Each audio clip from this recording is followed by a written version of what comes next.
Hello! Welcome to the final part of my Moran's Egyptian book reviews. As you can see, Isis graced us with her presence one last time to review Cleopatra's Daughter.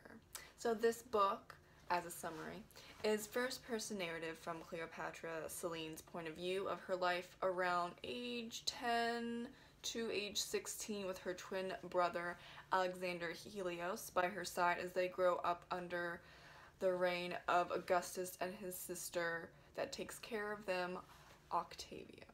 So what I liked about this book is I've always been fascinated with Cleopatra Selene, the only daughter of Cleopatra and the only surviving heir of the Ptolemy dynasty after her whole family was killed by Augustus, though it's been debated if her two brothers might have died from the flu.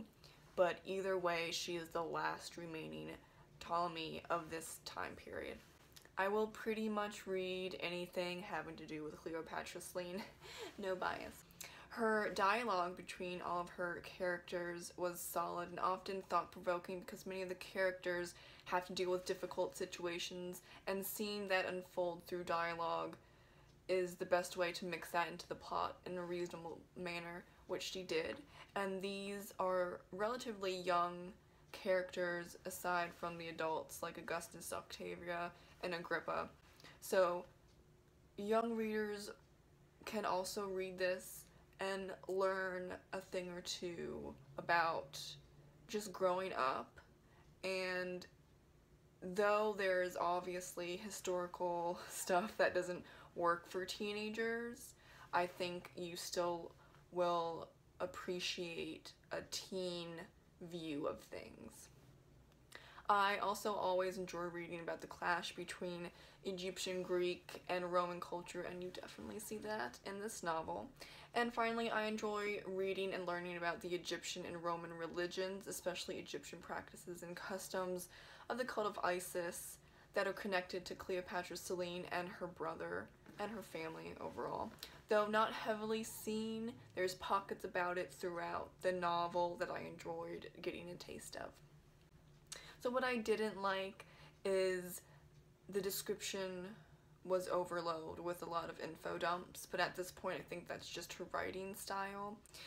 I took a huge issue with the ending. It was too rushed, and Michelle channeled Pride and Prejudice for two characters, and I just can't with that. I can't. I'm sorry. And I can't really expand on that because I will spoil the whole book and the ending, so you'll just have to see. And finally, throughout the novel, there's a rebel alliance that brings havoc into the lives of Cleopatra Selene, her brother, and their group of friends, and just the Roman Empire in general. However, this rebel group never existed, as she states in her author's note, and was pretty much created for plot purposes. And I think as a writer, you can come up with something through research that can fuel a 350-page book about Cleopatra's twins under the rule of Augustus and his family. I mean, I can only imagine how it must have been. Hint, absolutely horrible, since Augustus killed Cleopatra and Mark Antony, and it's just, you can come up with something more than, you know, a rebel alliance that never existed. Personal opinion though. So overall, I gave this book a 3 out of 5 stars. It was enjoyable even with its issues, and the ending did make me cry because of who dies and how, but I'm not gonna say who and how because obviously I don't do spoilers like that. Thank you for watching my final review on Moran's Egyptian series. If you like what you saw, please comment, like, subscribe. And if you want to get to know me more and find my writing, all of that is linked in the description box below. Thank you for watching. Have a great reading day. Bye!